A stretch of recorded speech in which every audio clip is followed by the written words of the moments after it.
Okay, good day guys. Hope your respective days are going good so far. And before we get into it, a big shout out to all the 630 people that have subscribed to the Formula Sports channel, because we do greatly appreciate the tremendous support. So remember the golden rules to like the video and subscribe if you haven't, as these are free ways to support the channel so we can give you guys better and more consistent content. So the latest Reggae Boy squad for the friendly against the big bad US has been released, as I'm sure you guys already know. And there has been some controversy surrounding some of the players that have been left out. And you guys know all the names. Names including Leon Bailey and so forth and so forth. Now, at first many people seem to have been of the opinion that they were thrown out by the JFF because they had recent issues with these players. Now it is being alleged from the JFF's end, and we have to say alleged. We don't know if it is true, because the sad truth is that only fools trust the JFF. But it has been stated by them that they called these players and their offers were declined. And to be honest with you, I am entitled to believe them on this. One, because if it were not true, there would have been an uproar from the players already. And two, it would not make any sense for the Federation to kick out the likes of Bailey and all the others that won't be featuring against the US. I mean, come on, not even the JFF's a fool. Even though we have seen before where the JFF has kept quality players out of the team, allegedly, because of issues they had with the respective player. But it was one or two players, and not so many of them all at one time, and right before the important and crucial World Cup qualifiers. So I don't think this is the case, and the JFF's explanation for these players being out is understandable.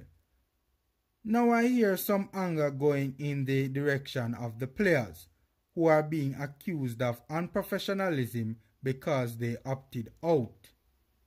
But I just want to say that this is totally understandable that the players have opted out.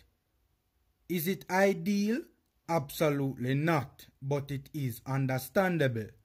The fact is, the players were probably advised by their representatives to turn down the invitations because they are indeed in the middle of a negotiation with the JFF. And I think because things have kinda cooled down in terms of public hostility between both sides, people seem to forget that they are still negotiating. So don't forget guys, the JFF still have not accepted the boys' $3,000 US proposal. What is taking so long? I don't know. We thought that because of the big drop in the demand from 7,000 to 3,000, this would have been wrapped up very quickly. But it looked like the JFF can't even afford the $3,000, which is sad.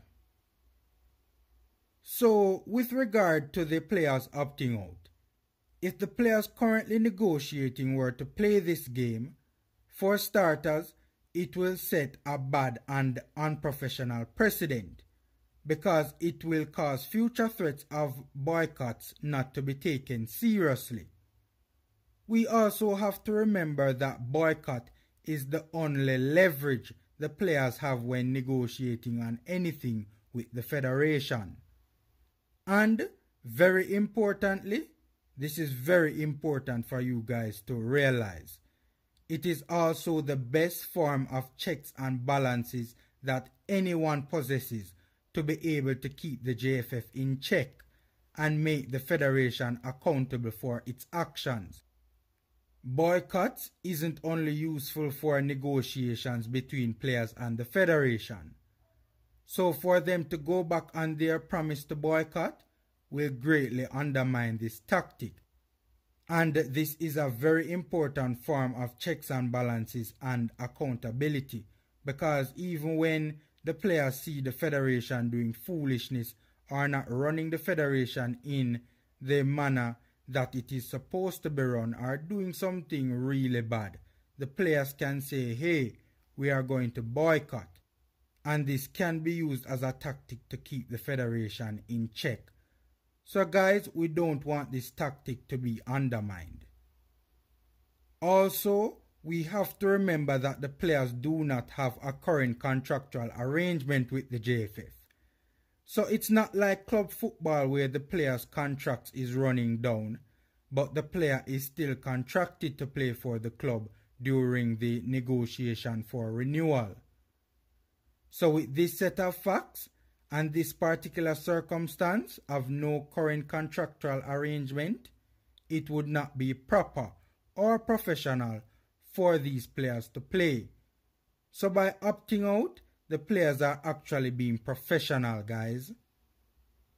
And the federation knows that they should not be calling up these players at this particular time. They know it would be unprofessional for those players to play now, but they still called them up anyway. So we also have to remember that the JFF might be scheming on these players, using public pressure to force them to take whatever they are giving. When word gets out that the players declined offers and the public starts to get edgy. Probably the JFF even offered invites to these players to try and undermine the stance of unity which the players have taken, by trying to see if any of them would cave. You know, the whole divide and conquer tactic. So that they would use this tactic again in the future if it worked, if they got any of them to cave.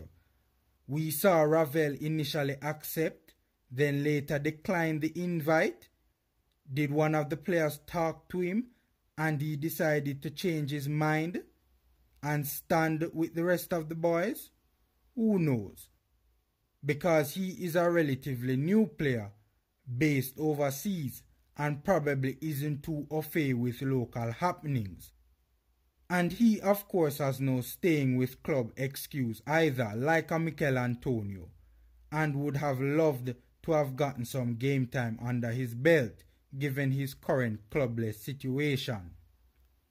So again guys, it is not ideal, but I understand why the players opted out. But it is not ideal because the more games the current nucleus play with the new arrivals, the better. The fact is, World Cup qualifiers are just around the corner, and my fear is that the first team that we will be using for the World Cup qualifiers will not have had enough games together and will not gel. And of course, we have all seen this nightmare before. And the thing about it is, we are not even certain if the upcoming friendlies that the team has will even go ahead because of this pandemic thing. So hopefully the JFF can hurry up and sort out this impasse quick and fast so the players can return to play and merge with the new players as quickly as possible so that we don't miss any more of the rare and crucial upcoming matches to use for the players to gel and build on-field and personal chemistry. Okay guys, that's my 2 cents. Enjoy the rest of your day. Please remember to like the video and subscribe to the Formula Sports channel. And until next time.